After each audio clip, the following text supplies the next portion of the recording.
Recording in progress.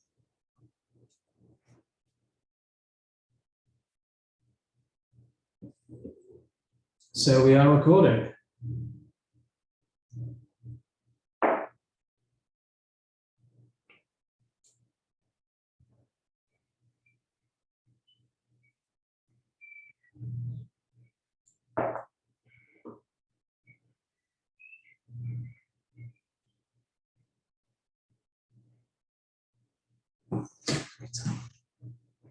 See if you can see everyone.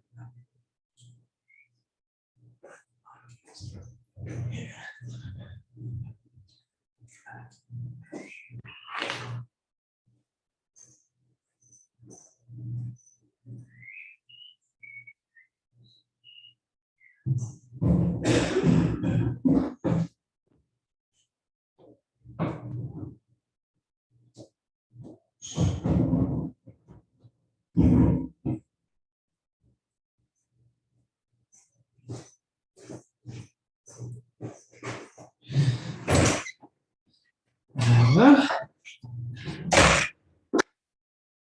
All right.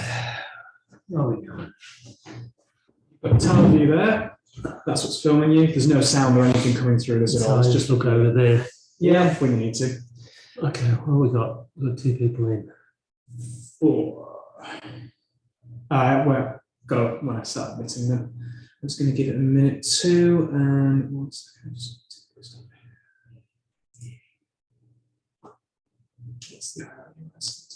So how many we got? We've got 2 people in waiting room, or we've got we'll have 20 overall tonight, and we've got 4 people in the waiting room. okay, cool. Yeah, you're right. Yeah, I'm tired. I've got a bit of hay fever. That's right. Which type of pollen is it? Whatever's flowering now. Because for some reason I'm not getting it. Yes, I was fine. I was fine a few days ago, but now it's all on again. All right.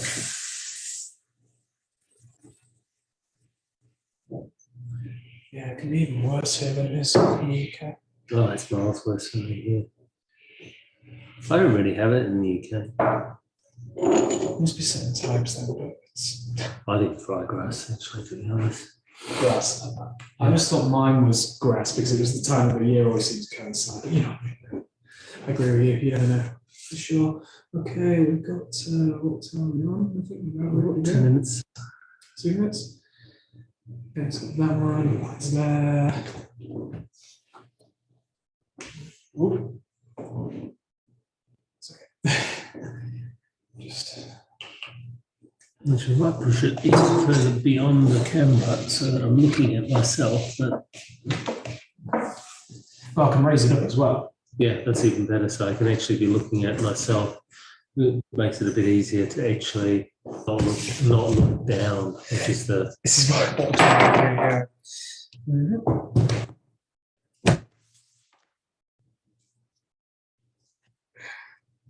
do. That's much better. I've got something to look at. Yeah, this will obviously tile up, but the problem was when we recorded last time, it recorded tile view. That's why you got to do 3 different computers. So then I can actually record you, but only you. Okay, cool. This is much better. I can look at the screen and it looks like I'm looking up. Yeah, it's good. I'm moving up. There we go. 1, 2, 3.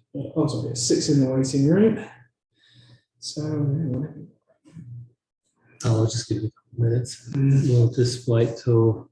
Have we clicked over yet? No, not quite.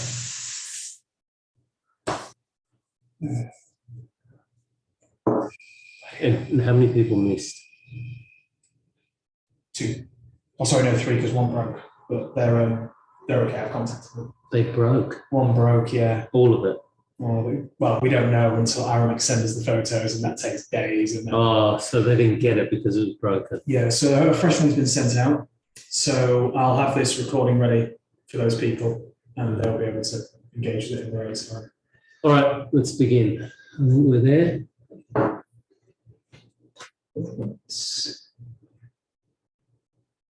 How many have we got? Waiting room 6. That's 6 out of 20. 20. Yeah, it's not very many. Got one more coming now. Yeah, here they come.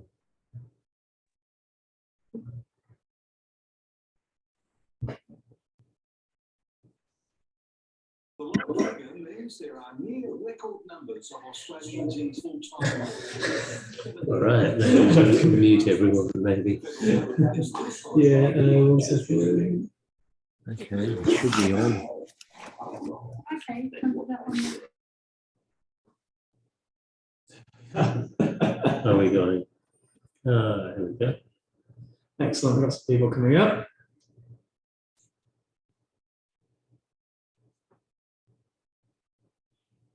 I'm just going to where Andrew. Yeah. Andrew Gay.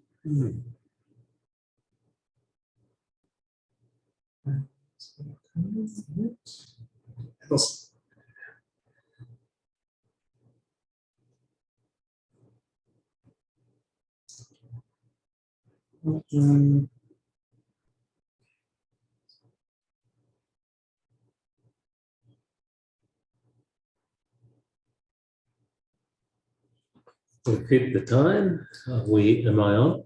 Can you hear us? Hello. Yeah. Okay. Good.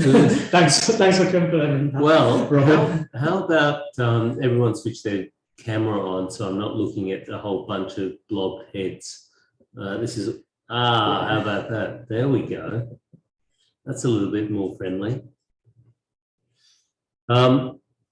There we go, another camera. We have 3, 4 more people. Yes, here we go. Excellent.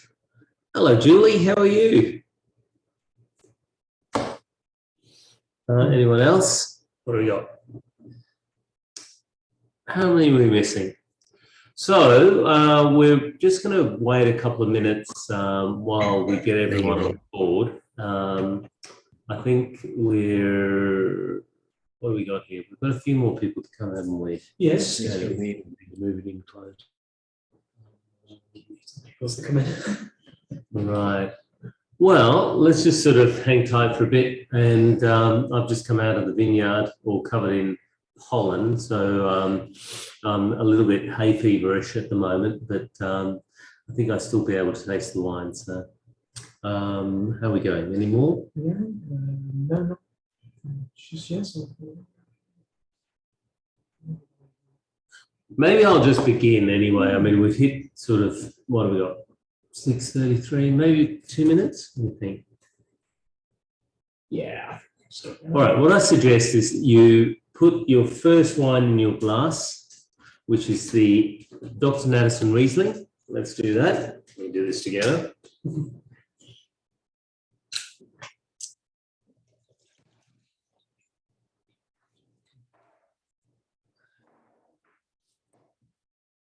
Ooh, it's okay. So just do a couple of checks. Can everyone hear me well enough? If you can give me a little thumbs up, Yes. that'll be cool. If you can't, please type down in the chat section and we'll see what we can do. Okay, so we have one person that hasn't got their camera on, and that is, you want to send them a message. All right, let us begin. Well, thank you all for joining us on our little Zoom tasting.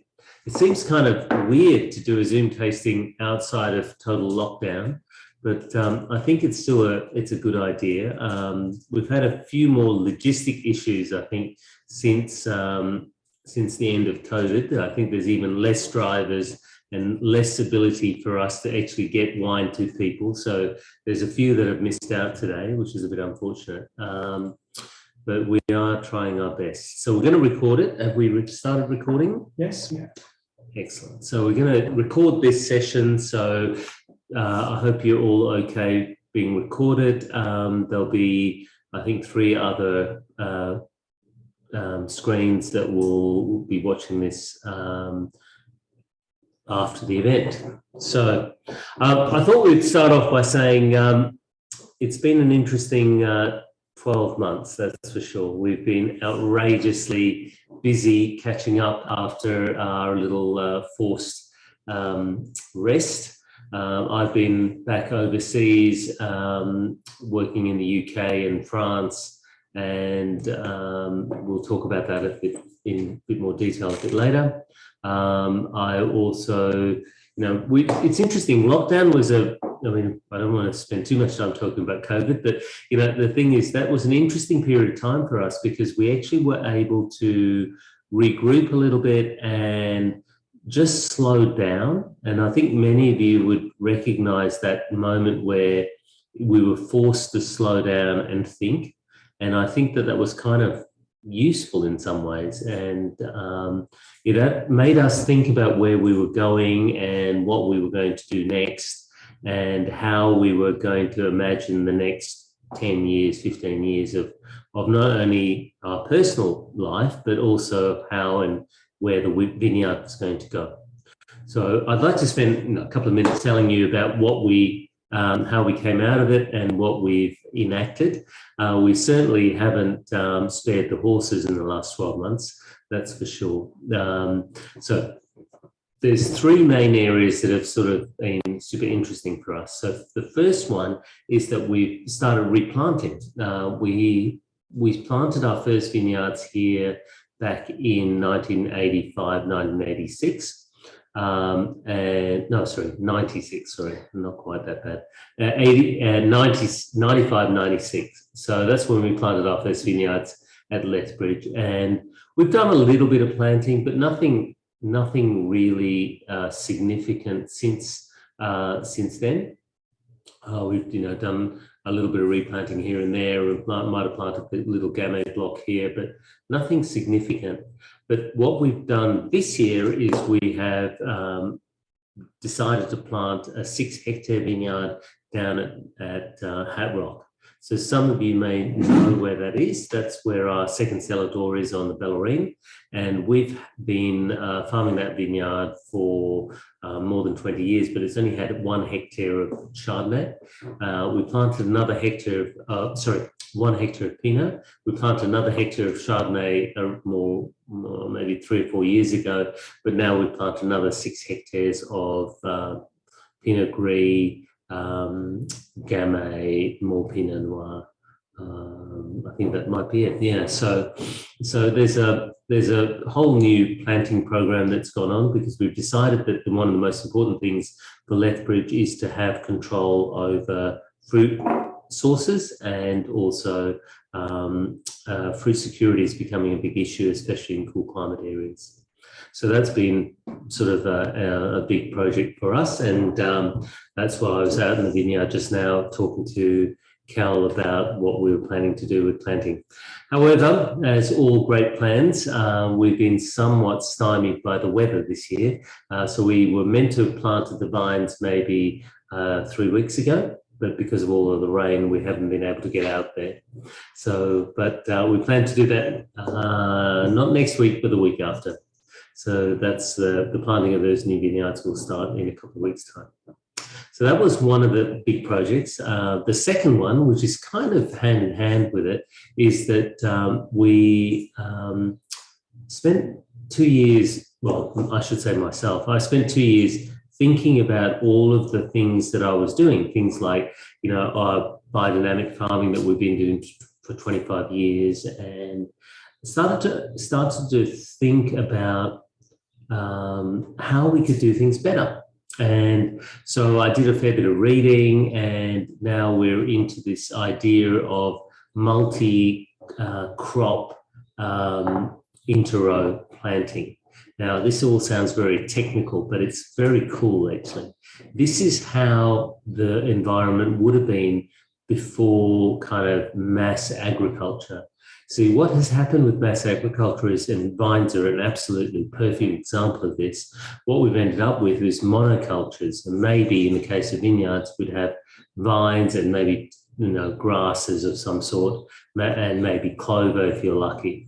And that's about it. But that's not how vines were actually growing in the wild. And what we've gone to is I've gone back and started reading and talking to some really cool environmental scientists about how can we recreate a more biodiverse environment in our vineyards. So we are now planting more than 30 different plants in the mid-rows. So when you come to help us, if you come and help us pick, or if you come over to the winery next time in the next few weeks, you will see this interesting mid-row. It's certainly not manicured like many vineyards that you go and see, but it's going to be this kind of wild vegetable garden growing in between the vines. So we have done this not for any other reason, but that we believe that the interconnectivity between plants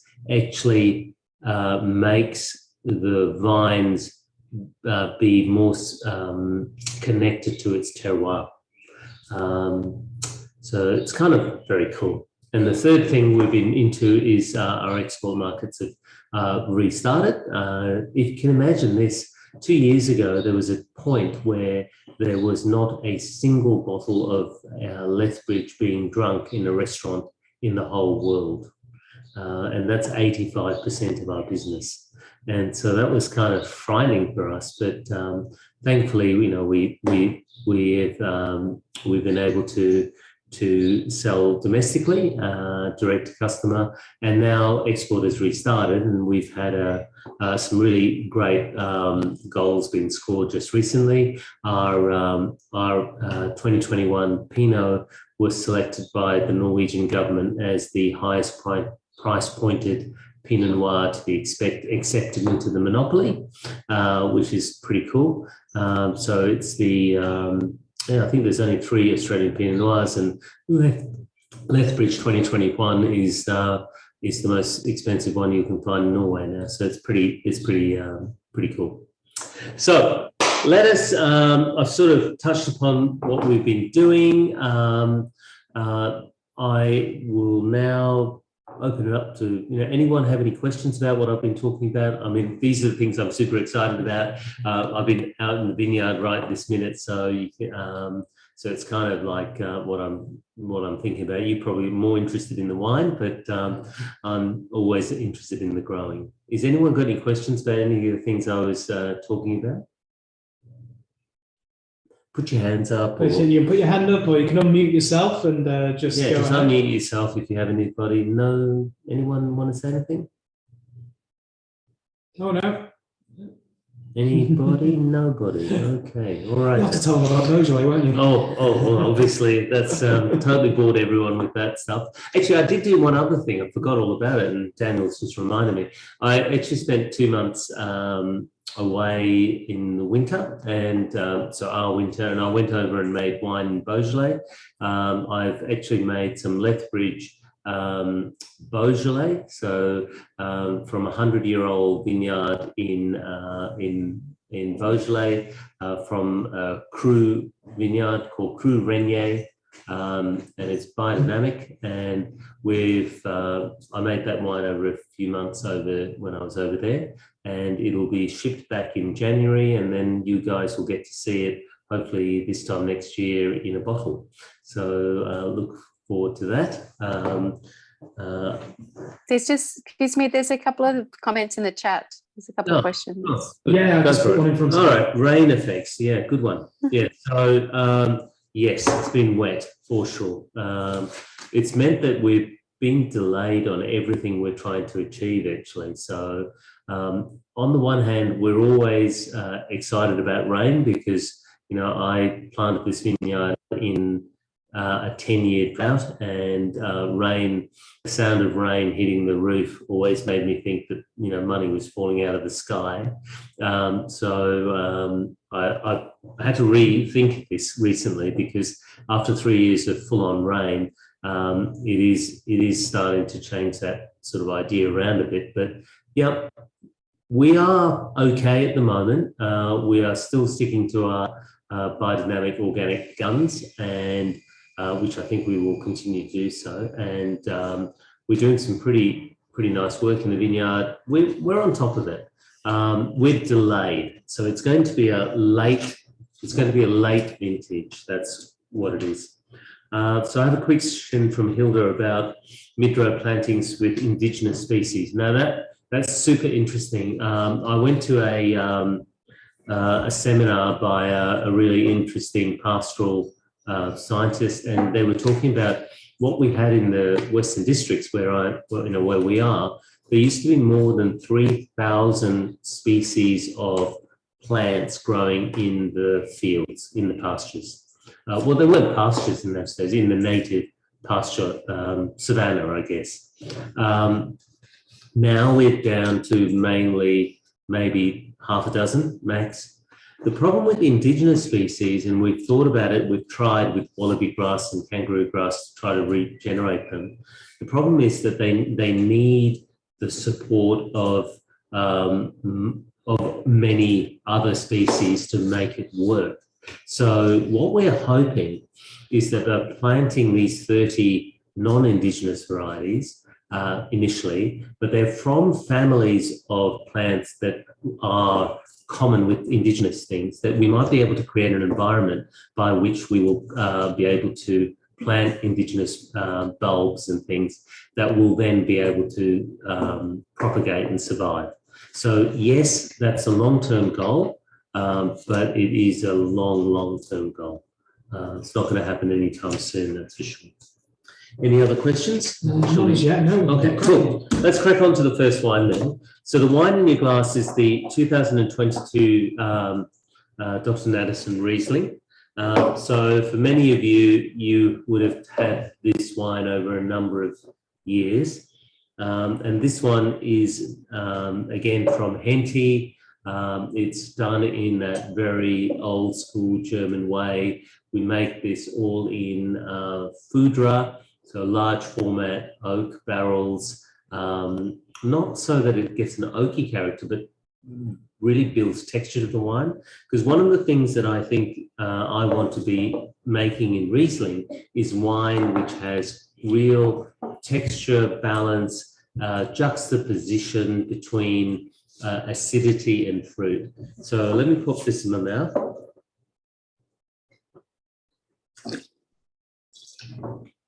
Oh man, it's still tasting good. Well, I don't know. Every time I taste my wine, I always seem somewhat surprised. It's I don't know why that is. And I've been making wine for 25 years, and most of the time it's okay. But you know, like there's a joy still I find, because I don't taste my wine very often. I don't taste bottled wine very often at all. And I must admit, it's still occasionally, like today, putting that in my mouth was kind of all right. It's exactly how I imagine it to be. You know, sweet entry, beautiful acidity, nice sort of viscous texture without being unctuous, clean, bright, crystalline. When I make wine, I'm always tasting the fruit and always thinking of a word that kind of encapsulates my thoughts at that moment. And when I make Riesling, it's always this word, word that often comes to me is this idea of crystalline. And what does crystalline mean? Well, crystalline for me, as a scientist, is always about recrystallization. When you recrystallize a pure chemical, it actually can make a crystal. If it's not pure, it can't be crystal. You can't make a crystal. So I always think that Riesling is this beautiful purity of fruit, purity of structure. There's a real, it's no wonder it's a German variety. There's kind of a puritanicalness about it. And when I taste that wine, it is pure.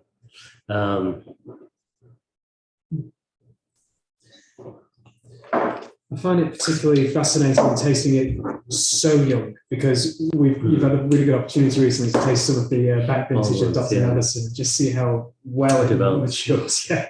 Well, I mean, James Halliday always sort of talks about this being 30-year-old prospects of holding on to. I don't really care about these ideas, because the thing about it is, 30 years, it's a long time. And what you will have in the bottle in 30 years is something quite different to what you have now. What I love about the wine right now is this absolute sort of electric vivacity, which I really enjoy. But residual sugar, yes, absolutely. these wines need the residual sugar because without them, they would taste like battery acid. And in this case, I'm not 100% sure because I never, this sounds weird, but I never make wine by measuring. I'm always tasting and imagining. So when I make this wine, I, came to a point where I thought, well, this is about when I want to stop the fermentation. And in this particular case, I think the residuals around about 10-ish. What do you know? I don't know. Yeah. I know it's less than last year. Yeah, it's less than last year, but it's probably around about 10-ish is what I'm guessing by the taste. But remember, the acidity is off the charts, and that's what actually covers the sweetness. There could be 15, and you wouldn't know. It's certainly not a wine for diabetics, that's for sure.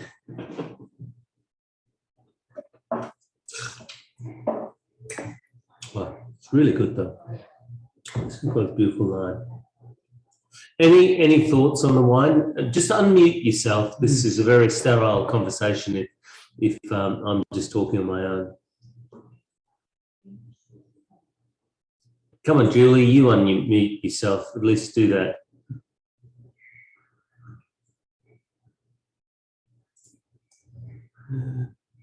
Unmute Julie. There she goes. Hi, Ray. Sorry, technology is a bit tough. But anyhow, I found the unmute button. Now, there's a beautiful Riesling, and I think that the acid and the sugar is. Oh, you muted. Sorry, yeah, that was my fault. We had a Hold on. customer coming in. Yeah, just So you still unmute yourself again, Hold on, guys. hold That was on. my fault. sorry. Unmute yourself now, Julie.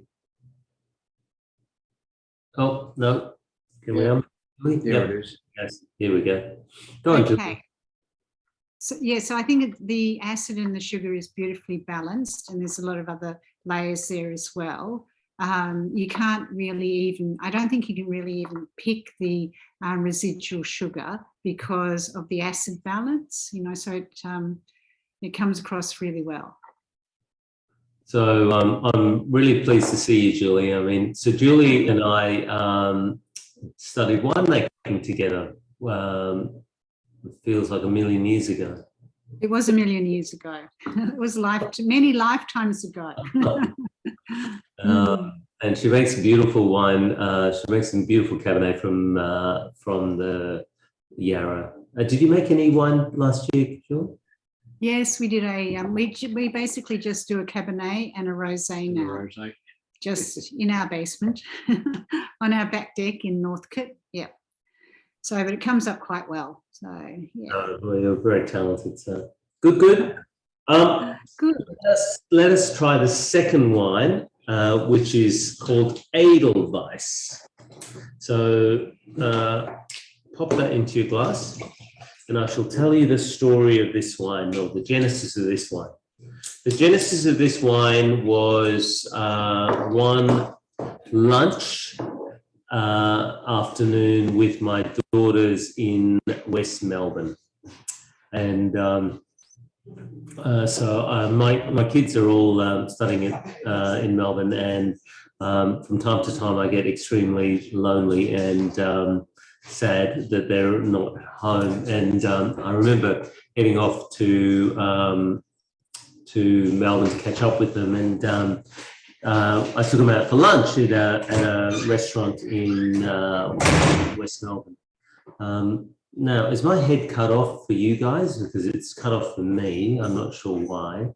No, I'm all good. Full head. It's because there's an extra person coming. But now I haven't moved the camera. Cool. So essentially, I was having lunch with the girls at a place called Westwood.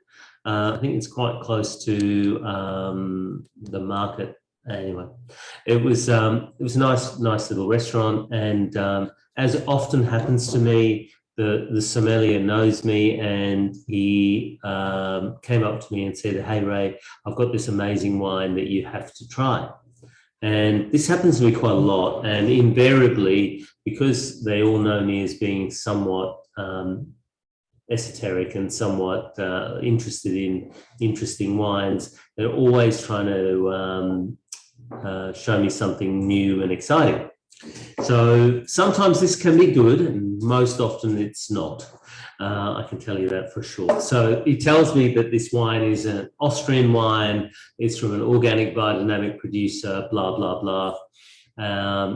And that it's made from a number of different grape varieties. And at this point, I'm quite frightened already, because I'm thinking, here we are, we're going to taste some super natural wine that I'm not going to enjoy. And he pours it into my glass, and it's cloudy. So I'm not actually feeling any less worried, because of course, this guy's, wants me to say something nice about this wine that he obviously loves.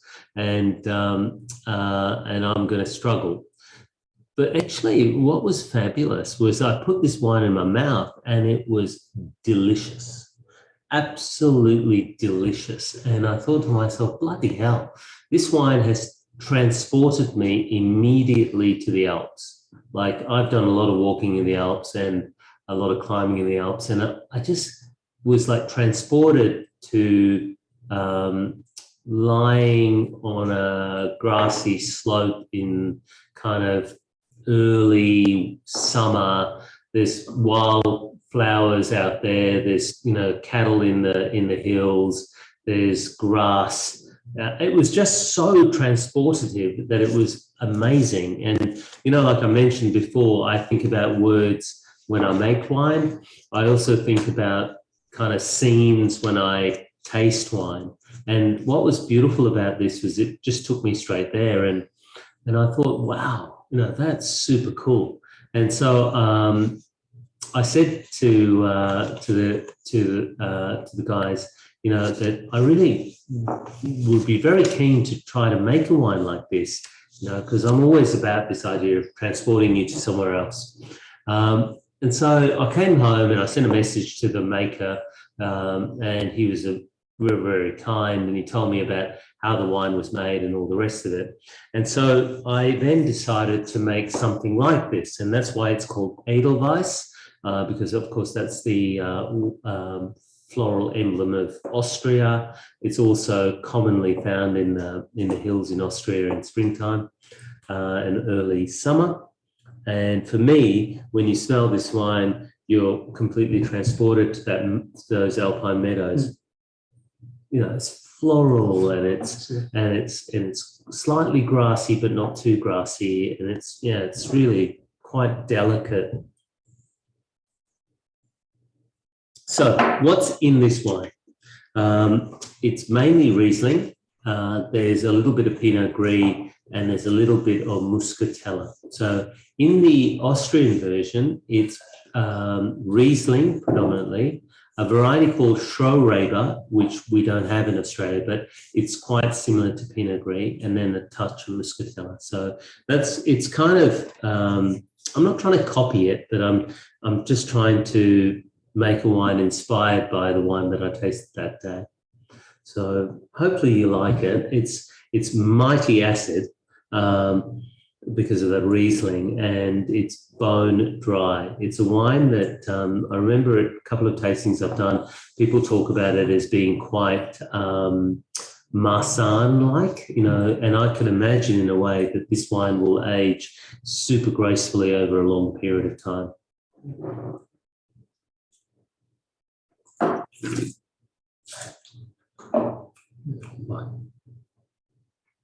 That's some acid in that.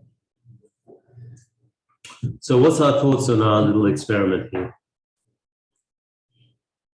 Someone. We're going to have to pick someone. We're going to have to pick somebody, yeah. All right, well, that's it. Oh, this is in the old days. Oh, here we go. We have a volunteer. We have a tribute. I'm not an expert, but it tastes really yummy. Excellent. That's all I need to hear. And I did wonder where the name, what was the reason for the name. So thank you for explaining that to us. Makes perfect sense. Thank you. It's funny, we started off with a working name because we didn't have a name for this wine until about the minute I wrote the label. The working name and all the barrels and everything was CVT, which was Captain Von Trapp.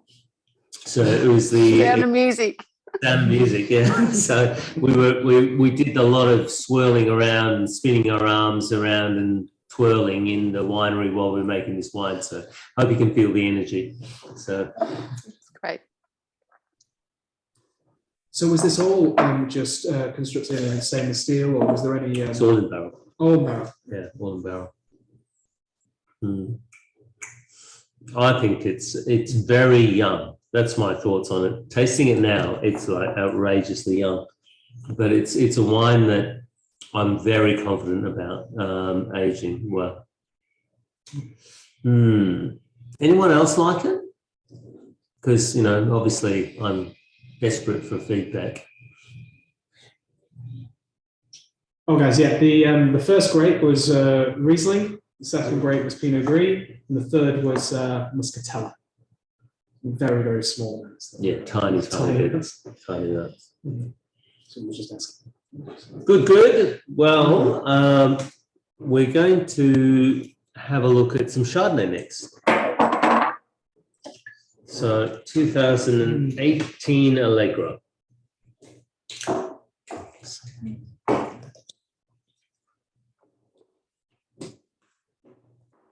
So I guess, Chardonnay is something we do a fair bit of. We do more than 5 different Chardonnays. This one is the top of the tree. We make this purely from the vineyard at Mountainede. It was planted in 1968, 1969 by my winemaking mentor, Ken Campbell, whose birthday I went to the other day. He was 90. And it was kind of cool, actually, because we provided all the wine for the dinner, and it was only from his vineyard. And we got an opportunity to taste some older Allegras with the dinner, which was kind of cool, as well as some old Shirazes and things like that, so that I made from his vineyard. So it was lots of fun. But I also got to taste some interesting old vintages of this when I was in the UK, actually, because I was in the UK doing some trade work recently, and I had dinner with our wine buyer, who's the head of the distribution company called Berkman. He's a master of wine. His name's Alex Hunt. He's a good friend of mine, and I had dinner with him at his house. And as Alex and I love music, and we have a rule not to talk about wine too much, he actually pulled some wines and he said, look, we're only going to taste these very quickly, and then we're just going to get on with dinner and music. And so I tasted these three white wines. It was clear to me they were Chardonnay. It was also clear to me they were very high quality. And I went, wow, these are really, really cool wines. And I said, well, I really like these first two, and the third one is absolutely amazing as well. But these first two are pretty special. And Alex sort of says to me, well, how about that? That's what I thought too. The first one was the 2005 Allegra, and the second one was the 2011 Allegra, and the third one was a Grand Cru from Puligny Montrachet. So that was kind of cool. Yeah. So, I mean, it's not the first time. I mean, Jancis Robinson sort of suggested that these wines are up there with some of the best Chardonnays in the world. And I can tell you, I've tasted a lot of Chardonnays, and I think this Allegra, there's something very special about this vineyard. And I'm super lucky to work with it. And every year that I work with it, I feel outrageously privileged. So 2018 was an absolutely beautiful vintage. It smells incredible. I mean, when you smell this wine, it's all stone and struck match and white nectarine, white fig. It's just so complex. as part of my evil plan, where I just keep talking before I allow you to even smell the wine. And now when you smell it, after it's opened up, it's exploding out of my glass anyway. Yes, level. Far out. That's pretty good. So what was so good about that as a year then? Well, it's funny, 18 was never one of my favorite years. I've always loved 5, 11, 17. And this is the problem, this is the problem about 18, because it was sandwiched between 17 and 19, and 17 was amazing and 19 was amazing. And so 18 always looked like it's really good, but maybe not quite as good as 17 or 19. But now when I look at it, I'm actually think it's every bit as nice, actually. It's really beautiful. It's richer. It's richer than 17 and 19, but it's just got a gorgeous aromatic profile.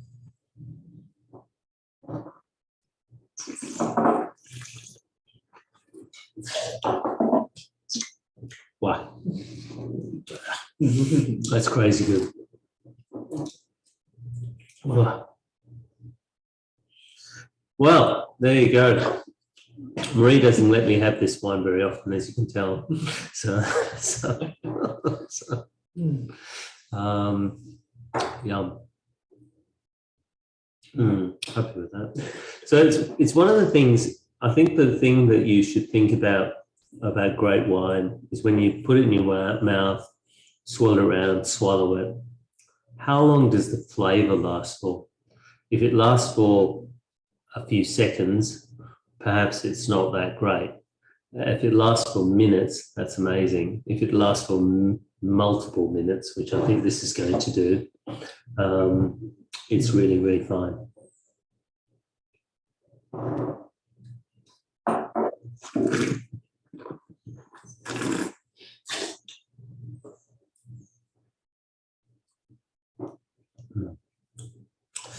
What I love about this vineyard, it makes me look good.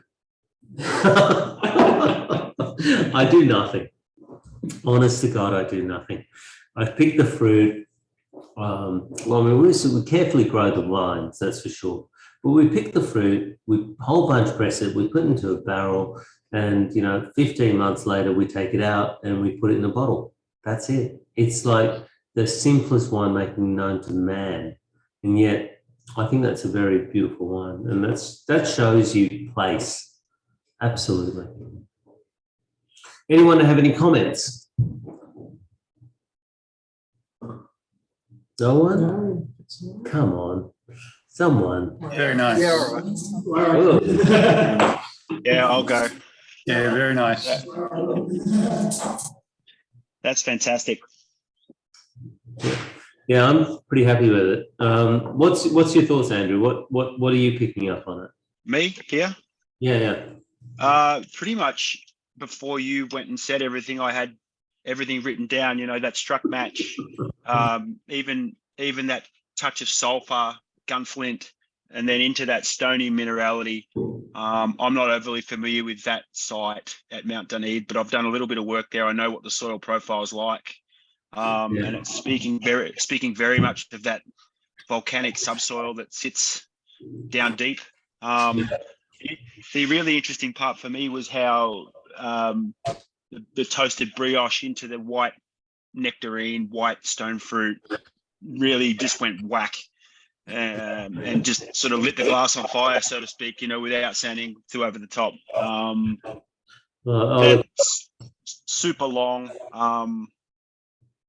I've been lucky enough to have some Chassan and some Pullini lately, Premier Cruise, and that's every bit as good as that.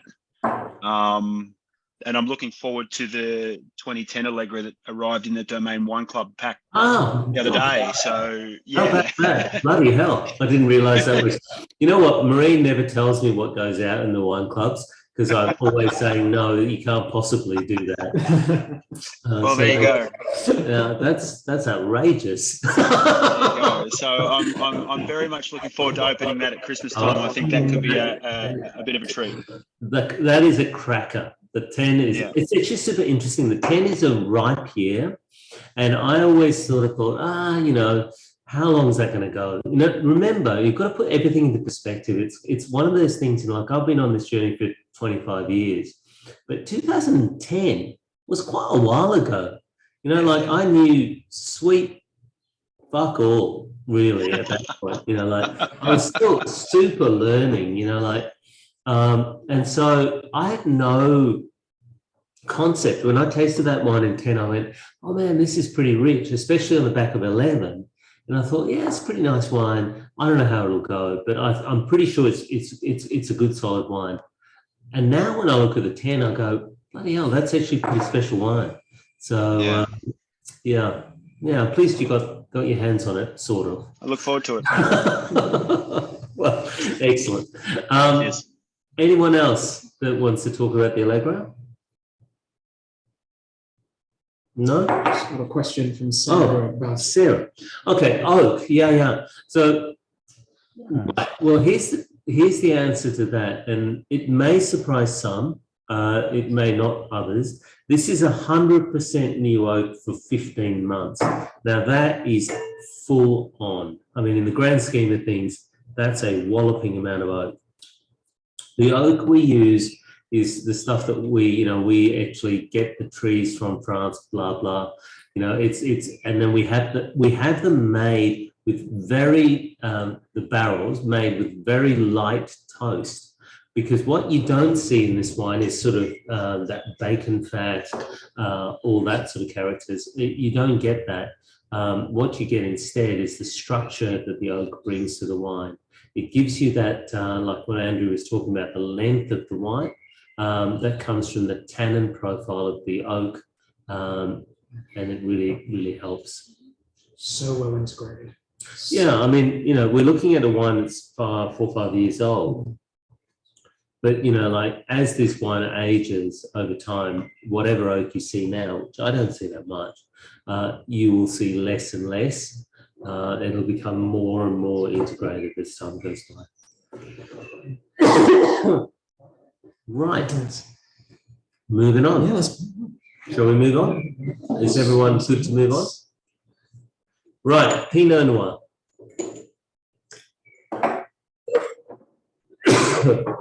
This is 2021 Pinot Noir.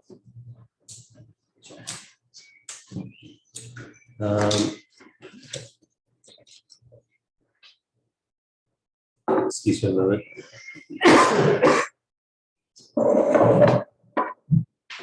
So this is from 4 vineyards in the Geelong region. We make 10 different Pinots. And this is kind of the estate wine that we make, and it's the baby wine to some extent. And yet, when I taste this wine, it's incredibly complex. There's nothing particularly baby about this wine. So, what do you want to say about this? I'm just going to have to cough a bit. Yeah, okay. I've got some water. I find this, for your style, one more fruit-driven ones, but that doesn't mean it's lacking any depth. It's that really sort of that deep maraschino cherry, which there is fine in your wines. I think that these vineyards, this is both the art of growing grapefruit and making interesting wine, but this is also the wine that shows the art of blending. We have more than 80 barrels that we choose between to make this wine, and I was super excited about this. Is the wine that the Norwegian government chose to be the 2021 to be chose to be the most expensive Pinot Noir from Australia that they do. It also picked up a best wine. What was it? The best Pinot Noir in the UK? Oh, that was 2019. Oh, 19, yeah, that's right. But the same blend. But also it picked up a gold medal at the Geelong Wine Show. Blah blah blah. But what I'm excited about is that it has this tension in this wine. It's got these elements which create this sense of flow. It's got, you know, lovely, as Dan was talking about, it's got lovely fruit density, cherry, sort of slightly unripe raspberry, It's really leafy, you know, even green tea maybe.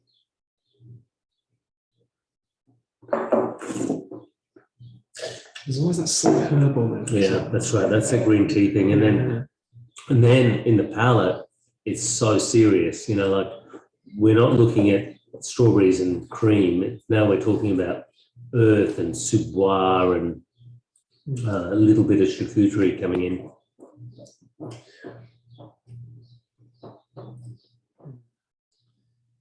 That needs to go to the Global Masters again.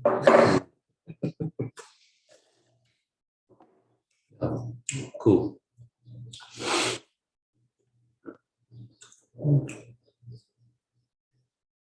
Is as far as very technical, but like kind of like the whole bunch is concerned with this year and the stem contacts, because that's like very new though, isn't it? Yeah, yeah. Like that. How did this compare to that? So it's about 50% whole bunch. So quite a lot for most people, but not a lot for us. We've been pulling back on this over the last sort of, I guess 2016 was a high watermark. And then we've been sort of pulling back on the estate wine and the whole bunchiness to try to make it a little bit less stemmy and confronting and tannic, so that when you go up the chain, you will see more power, but you need more time. And this wine, you know, at 2021, I think it's drinking well, but it will age over a long period. But it's this sort of, the tannins are really fine. When you use more whole bunch than 50%, the fruit needs to be even denser. And I think that's a good segue to the next wine that we can look at. But before we move on, I mean, what's our thoughts on, does anyone want to comment on this wine?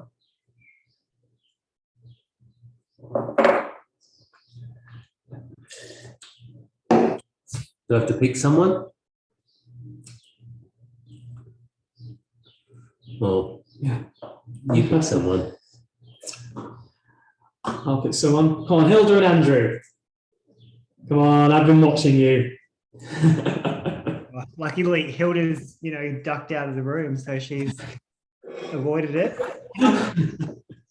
Yeah, look, I really liked it. I did get a bit of green character on the nose, though, which I guess probably not surprising from the 50% whole bunch. But yeah, definitely, I think I have had a couple of bottles of this before already. But yeah, look, I'd definitely drink more of it. The thing about it, Andrew, that green character, which I, I've obviously put in, I've allowed that to stay in the wine. My hope is that character will move from that sort of slightly green herbal character to a earthy, sous-bois, forest floor leaf character. You've got to start with that at some point to sort of develop those more complex characters. One of the things that's super interesting about Pinot is that there's a real movement towards super fruity, quite primary wines. And I think that, that's completely legit. But for me, that's not where I want to be. What I always think about is Pinot is really meant to be about savoriness. When many of you have heard me talk about it, but when the French and they're very gender specific when they talk about wine, they talk about Cabernet. This sounds surprising to most Australians. Cabernet as your feminine wine, and Pinot as your masculine wine, because what they're trying to say in that is that there's something slightly visceral and something slightly animalistic about Pinot Noir when it's good. It's got to have that sort of sense of the body when it becomes interesting, and that has to start from somewhere. And this is a perfect segue into the next one. So let's pour the Mieta into your glass, and you'll start to see what I'm talking about, because this has had 100% whole bunch. Okay, so, and now we've got a bit more time under the belt, and what has happened has happened. Yeah, so that's exactly where I want it to be.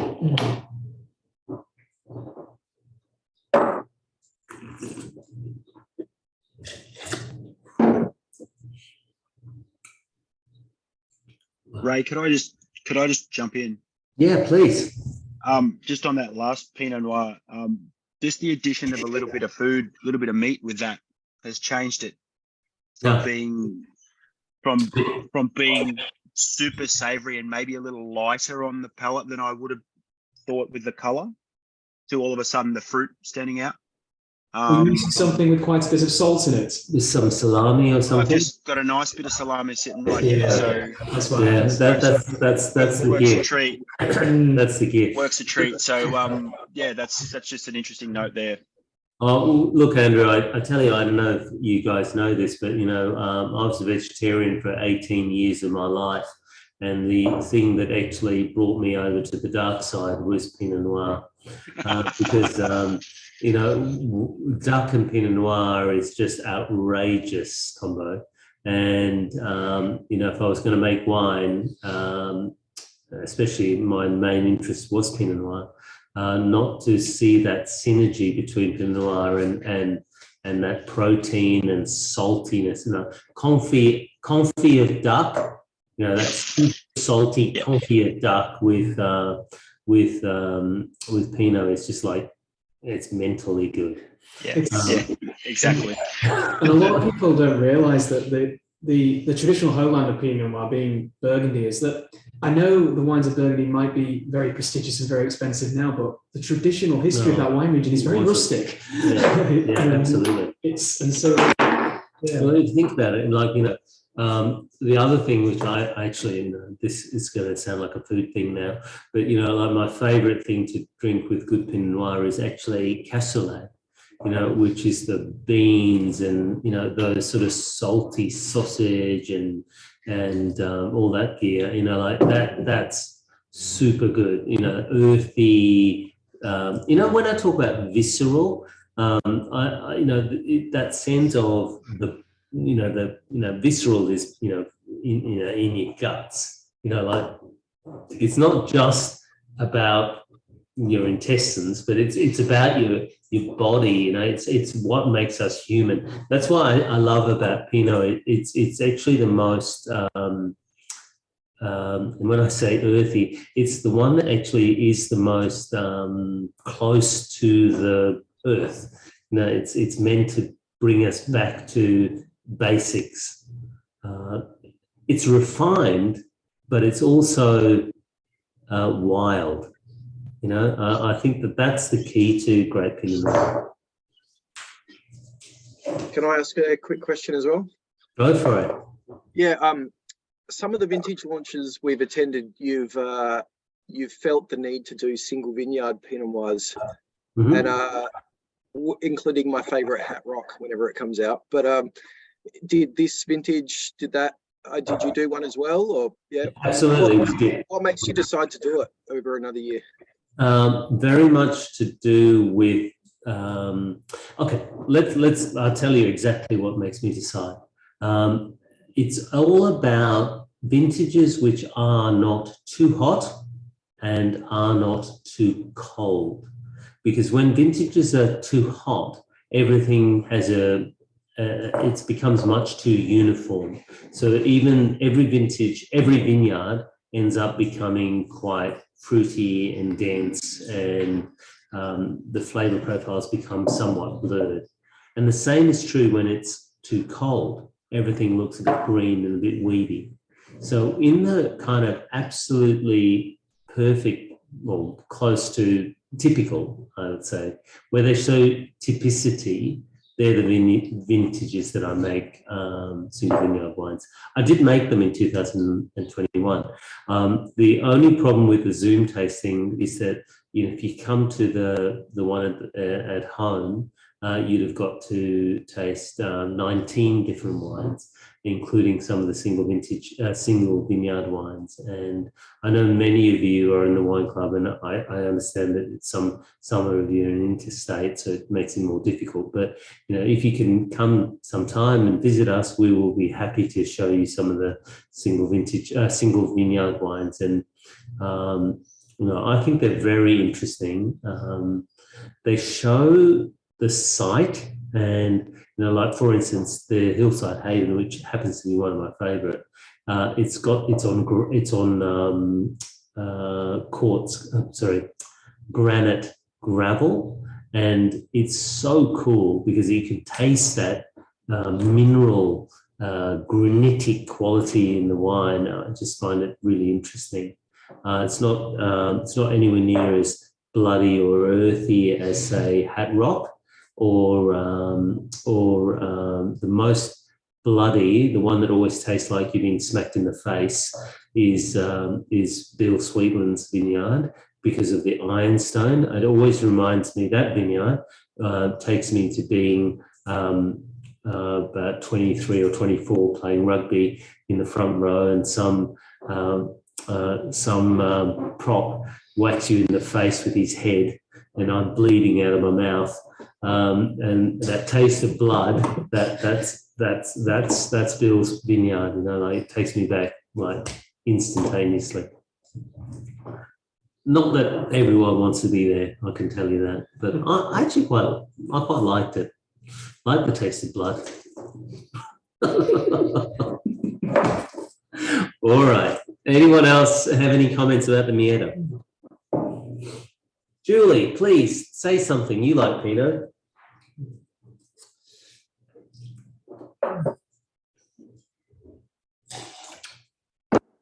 To say, Yep, she's gonna you're gonna say something, Julie? We have unmuted you, baby.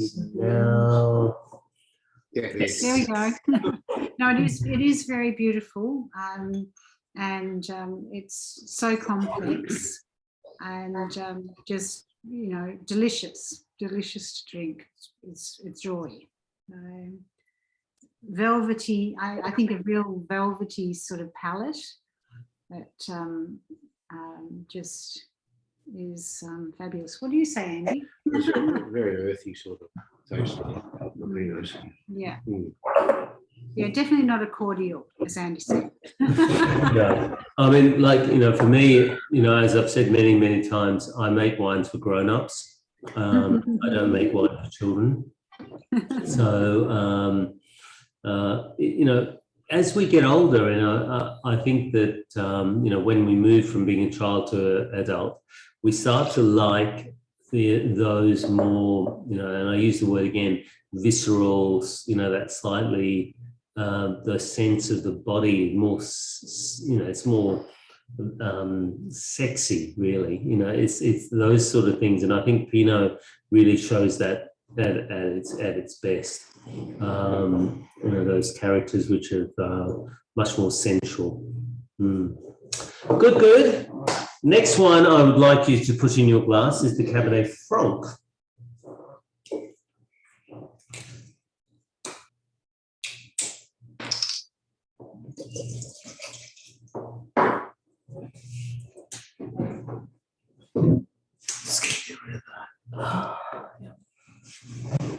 Ray, just on that Mieta, you could pay a lot more for a bottle of Dujac and probably be disappointed. So right there with it. Absolutely. Thank you. It's super cool, actually, with that Mieta now.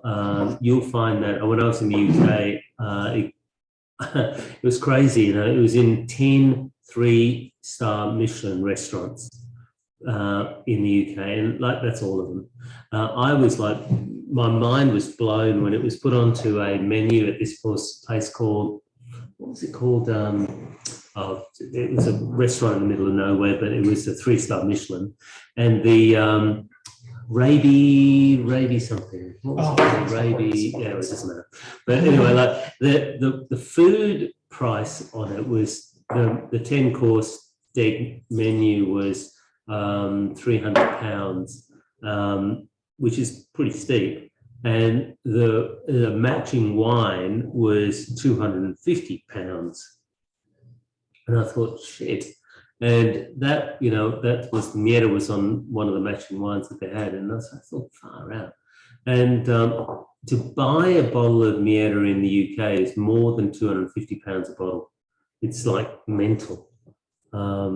So, yeah, no, I think that I'm happy. I mean, to be honest, I'm happy that we get to taste these wines and to be proud of what we make at home. You know, like it's pretty special to do. All right, Cabernet Franc. This is another word that came to me as I was walking in the vineyard, tasting the fruit before we picked it. I tasted it and I thought, oh my God, this is so crunchy. And when someone says crunchy, what the hell does crunchy mean when you're talking about red fruit, or like red wine? But this is the epitome of crunchiness. It's that sort of when you pop a cherry which is just off the tree and it's just like so turgid, when you put it in your mouth, it just goes crunch. Or you're eating a slightly underripe raspberry, you know, it's slightly tart, slightly crunchy. I always think about that. And the other thing that I always think about with this type of Cabernet Franc is I collect old books, and it's like walking into an antiquarian bookshop, and it's the smell of old paper, which someone told me the other day was the smell of some sort of mold, but I'm totally good with that. But it's that smell of old paper. Yeah, it's cool. But cranberries as well, I think. This is a super cranberry.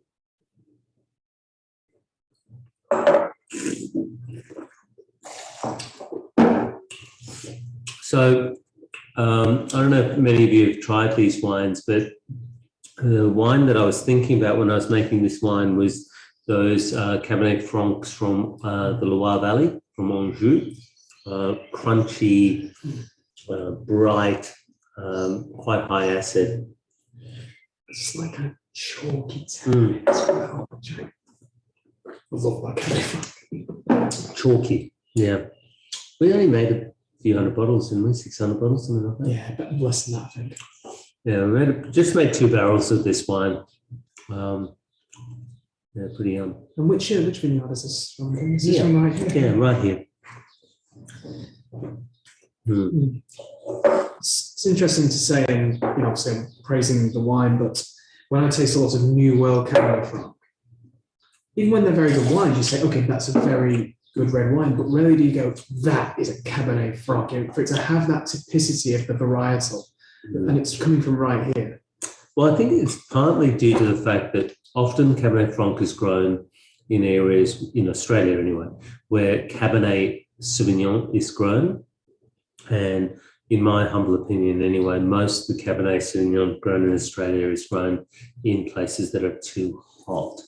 And so what has happened is that Cabernet Franc, which ripens earlier, over-ripens before they pick it.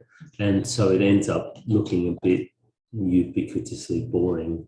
And so where we are here, I mean, it's marginal for Cabernet Franc. And therefore it's more like what you're going to see in the Loire. Hence, you're going to see that crunchy character that is more the flavour of the grape, in my opinion.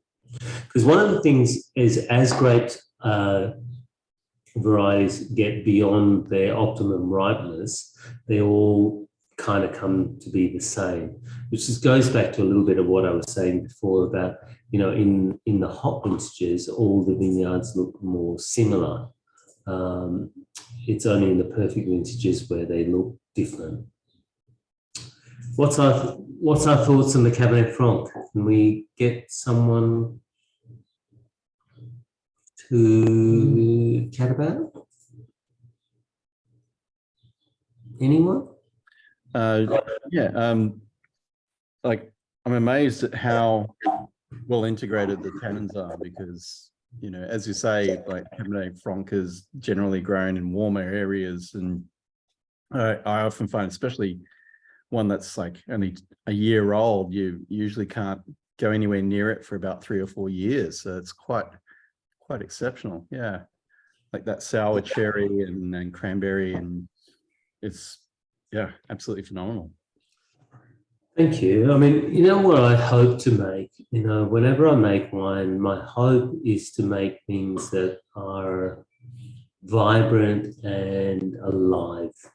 So when I give it to you in a bottle, it's vibrant and alive, and with my full expectation that it will live for a long time. So as you taste it today, it's this incredible youthfulness of this wine that we fall in love with. But I guarantee you that as this wine ages, it'll get all of those characters that come with age, which maybe not as youthful and vibrant, but have incredible power. You know, as these wines age, they will become something else. I mean, this is going to be incredibly anthropomorphic about wine, but you know, I think it's very much like humans. Like we look at these wines at this age, and they look so bright and like a young person. You know, so beautiful in their youth. But as we get older, there is other things that are also beautiful that come through. And I'm fairly confident when I look at this wine that as it will age, there'll be these other gorgeous characters coming through, you know, the slight lines that will appear in it. Yeah, excited about that one. I hope we don't sell it all. You're going to keep some in the museum. It's already in the museum. Thank you. This is the problem. I'm not allowed to put as much wine in the museum as I wish. Anyway, good. Shall we move on? Just the 2 wines left to go. What have we got? Sure. Oh, wow. Well, I must admit, you guys all have to come down, because there's some in the 19 wines that we tasted. I mean, we're not tasting it today, but the Indra was exceptional and definitely worth a look. So if any of you that are in the Domain Club will get to see the most recent Indra, and it's pretty special too. However, this one is not shonky. This is the 2021 Estate Pinot, Shiraz, sorry. It's funny. This is Marie's favourite wine of the launch. And I'll tell you why. When we started winemaking, or before we started winemaking, I should say, when we were still thinking about what we'd like to grow and what we would like to make, we fell in love with the Shirazes from Craigley and Bannockburn. And I remember them very well, and Marie especially fell in love with them. And her thought was that, you know what, if we can make Shiraz like that, you know, which is this beautiful, cool climate, spicy, a touch of green pepper, a touch of black pepper, a touch of white pepper, you know, but not these Barossa boldness, but this sort of sophisticated, spicy, savory Shirazes that we had tasted not only in those wines that I mentioned, but also in the Rhone wines that we loved. That's what we wanted to do. And when you taste this one, it's really is kind of in that zone, really. It's pretty good. It's Chinese spice, a touch of, what is that? It's like Again, it's got that sort of antique shop thing about it. It's an antique shop. It's like Yeah, it's like polish and an old wood. yeah, Yeah. like for me, it's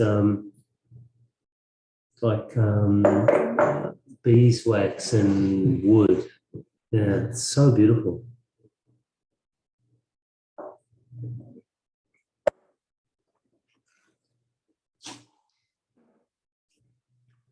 And again, super long. And this is all. Is this all from this one? Yeah, it's all from here. Because we didn't see any in 2020, did we? No.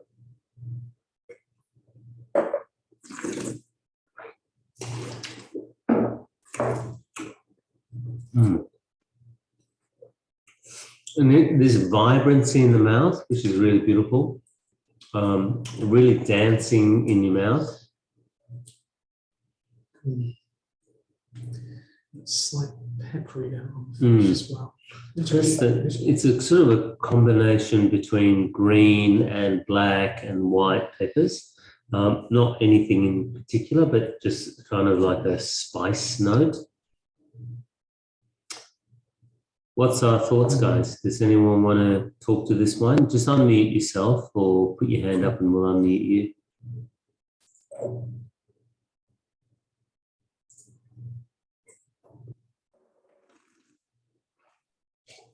Hello, Ray. Hi. I think it's beautiful. It's delightful. I think it's very young. Like there's lots of spice and blackberry dark fruit there, and soft tannins. But yeah, I think it's very young. Absolutely. I mean, it's 2021. It's incredibly young. But my hope is that some of you will hold on to a few bottles of this in your cellar because it will age incredibly. This used to be called the Block 6 Shiraz. Some of you might have seen it in your packs over the years.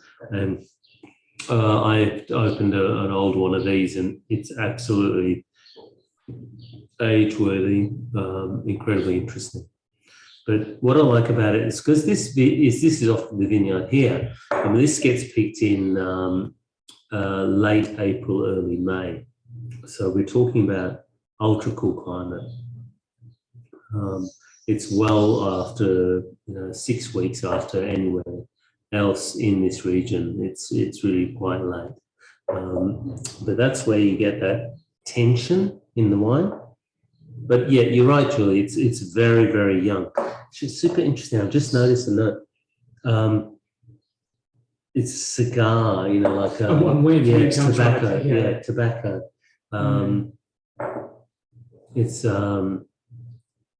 It's really it's like my cigar box. Yeah, it's a real specific smell. It's for I don't know if I don't smoke cigars, but I actually really like the smell of cigars before they're lit. And I was lucky enough to smell these hand-rolled cigars from Cuba one time, and they had this particular characteristic which I smell in this wine.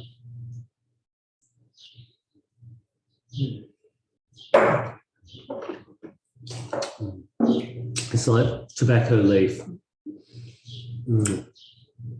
Super good. Cool. Yeah, but you're right. It's young. It's super young.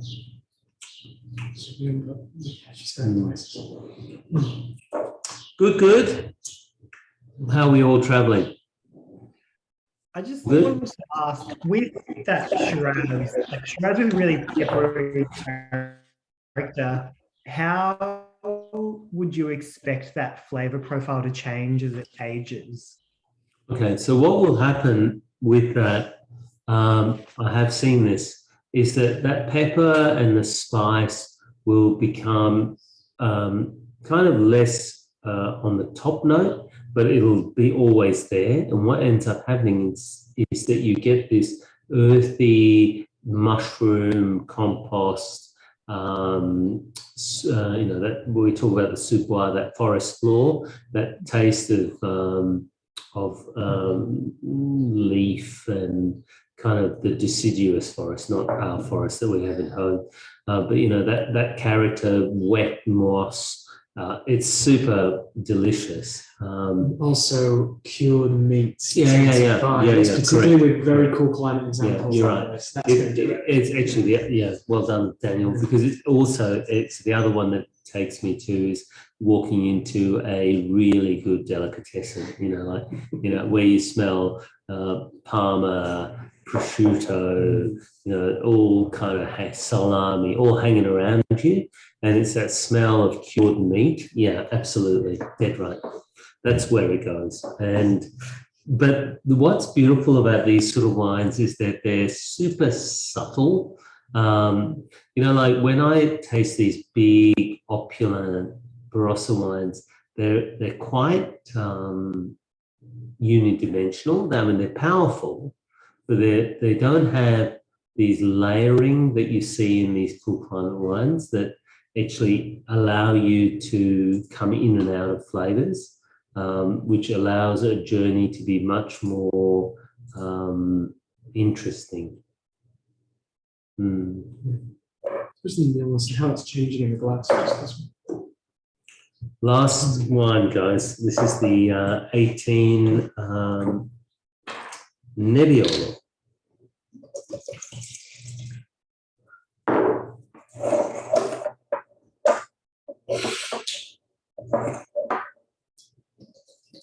Whoa. So I spent maybe a week. I spent a week, just under a week actually, in Barolo, hanging out with a couple of Barolo makers over there. And I tasted some outrageous wines, I must admit. Wines that just made me cry. They were so good. So interesting. I don't think, like even in Australia, I've tasted some great Barolos here, but when you're in Piedmont and you're in Barolo or Barbaresco and you taste the wines there with the people, with the food, especially when they're old, the wines are old, they take on a totally different perspective. When we come home, it was very clear to me that as much as we make interesting Nebbiolo wines, we're not quite in the league of these Barolos, which is good, because what it means is that there is something for me to continue to strive towards. And I think the challenge keeps us alive and keeps us striving and keeps us wanting to improve. And for me, that's the thing about Nebbiolo.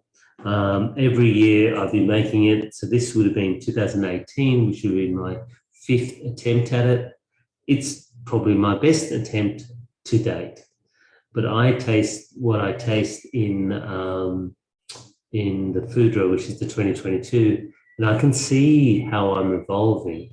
And this is the coolest part of making wine, is that you get this opportunity to evolve, to refine your ideas, to keep moving forward. People ask me often, about which is my best wine I've ever made, or what's my favorite wine that I've ever made. And I must admit, I can, with my hand on my heart, say to you that I'm hopeful that I haven't actually made it yet. I'm really hopeful, because if I've already made it, the wine that I'm most proud of, then what is there to strive towards? And for me, Nebbiolo reminds me every day that I have more to learn, and it teaches you humility. That being said, I think that this isn't a terrible example that Nebbiolo made in Australia.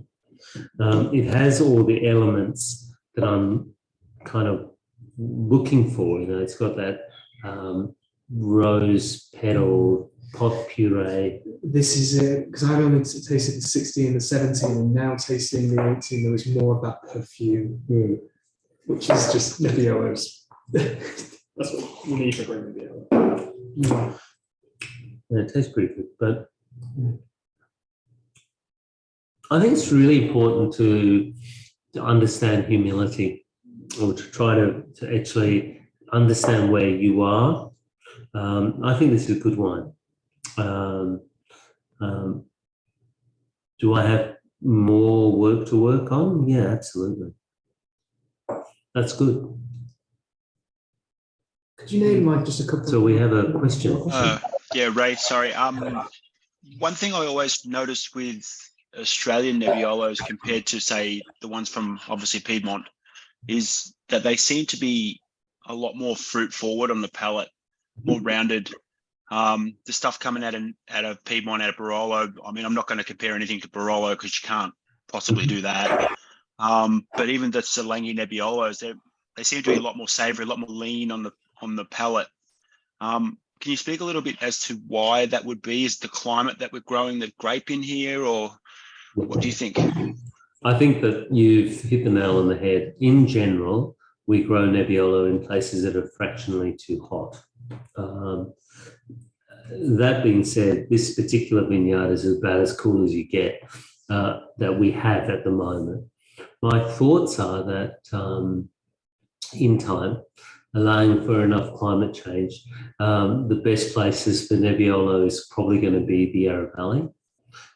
They should stop growing Pinot because they do such a terrible job at it, and I'm only saying that because I'm being cheeky, but next week I'm going to a Pinot workshop with all my friends from the Yarra Valley, and I can't help myself, but but honestly, the Yarra Valley would be a phenomenal place to grow Nebbiolo. Just a bit warmer, not too hot, but just a bit warmer. I think, in my opinion, we haven't found the best spots in Australia to grow it. Whether we will find the soils in the best spots, probably not. They're very particular, the soils that they have.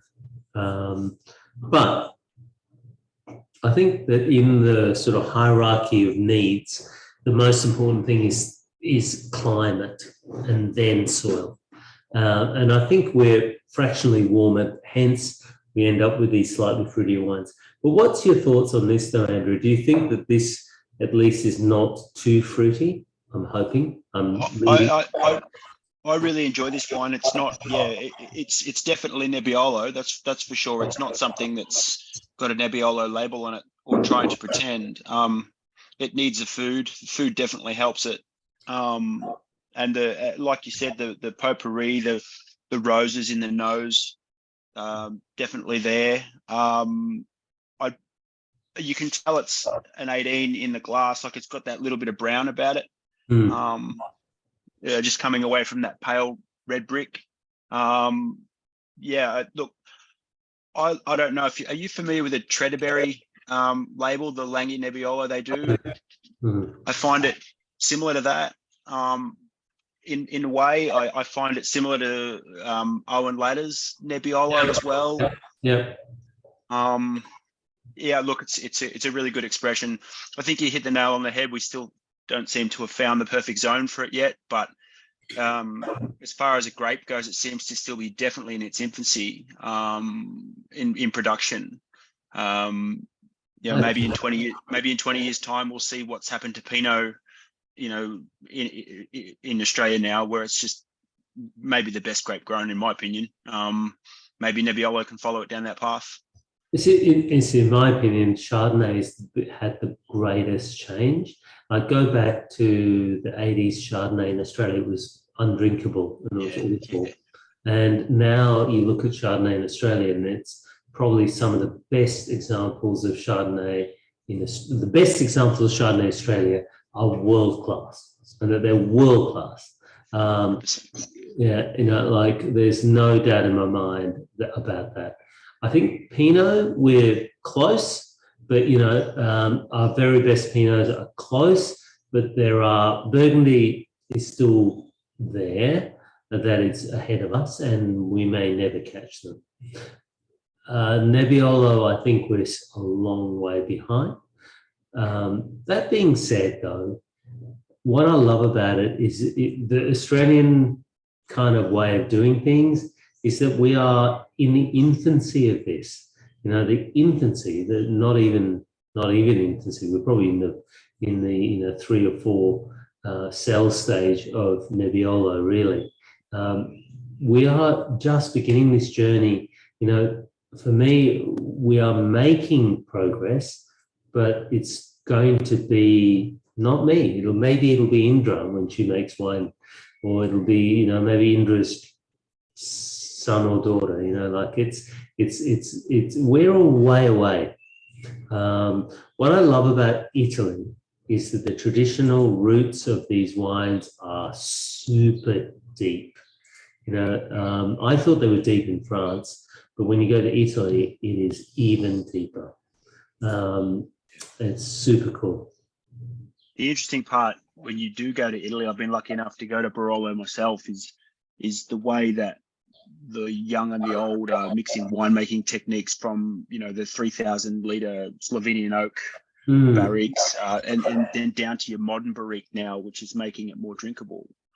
Yeah, it's interesting. You know, I did a fair bit of tasting in Barolo, and look, I must admit, for my taste, I prefer what was happening in the large format oak.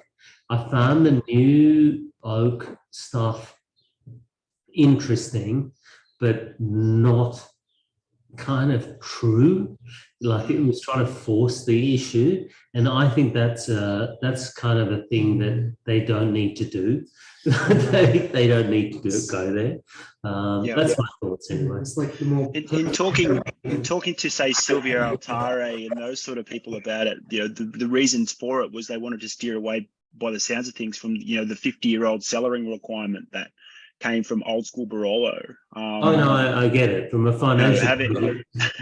Having said that, you can still drink some old school Barolo at 10 years old, and it's absolutely magnificent. So I got to taste the 1927 Barolo, and it was just like off the charts. And I just went, you know what, that's cool. I can do that. Good. Well, thank you so much for your time. Is there any last comments before we go? But it's been lovely doing this Zoom call. Hey, Ray, loved your Nebbiolo. I loved it. I love that sort of subtle, very subtle softness of the rose petal and spice against the tannins. I think it's a beautiful wine. Well, thank you. Thank you. I know it's an experiment moving forward, but I think it's a beautiful wine.